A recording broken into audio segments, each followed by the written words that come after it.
We've heard lots about legacies today. I don't particularly want to talk about legacies, but maybe the thing that struck you more than anything about Margaret Thatcher. Get on the phone. Share that story with me right now on Late Night Graham Torrington.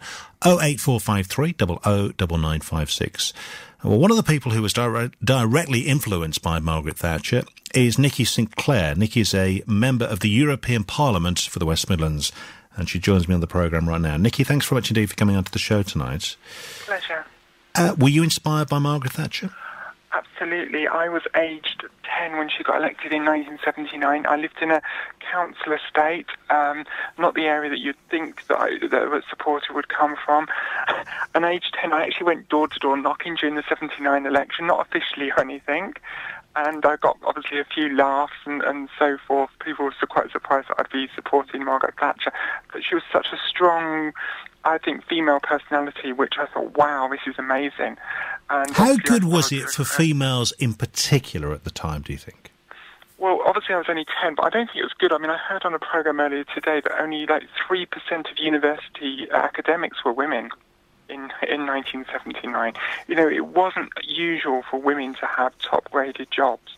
So it was such an amazing breakthrough. And, you know, I think there's we don't want to go too much into the politics, but, you know, she's received a lot of criticism from feminists. But she showed that, you know, a woman could be successful as a man on equal terms, and they didn't have to have any special rights. Why do you think there has not been another female as strong as her leading our parties in this country? Why has there only been one Margaret Thatcher?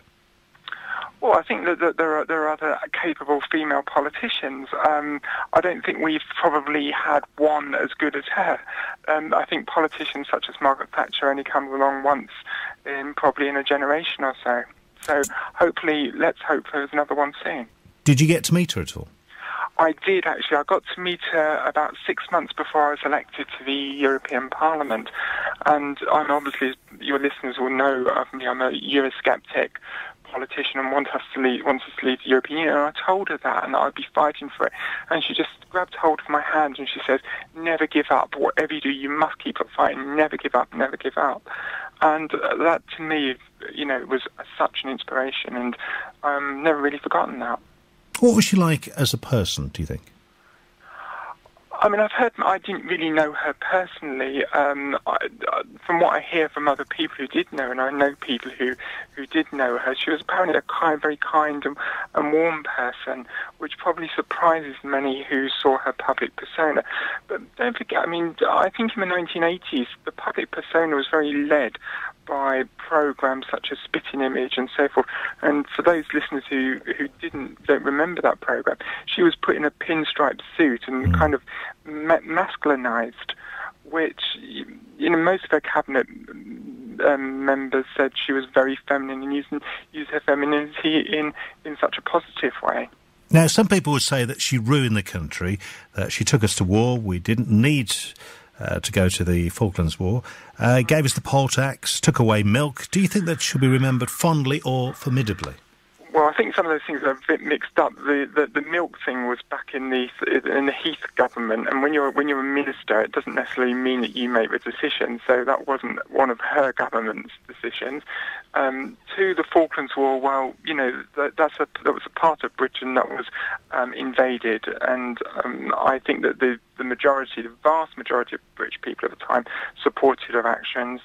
The poll tax, I think, was you know, I think that she'd probably, I think the success of the 87 and going on there, I think she forgot to listen to her advisors, and I think she probably went slightly off the rails towards the end, and I think that was probably one of her biggest regrets, because it did taint her premiership. And finally, if you could choose one word to describe Margaret Thatcher, what would it be? Inspirational. She inspired you, didn't she? Absolutely, and I think people have got to remember how bad it was in 1978-79.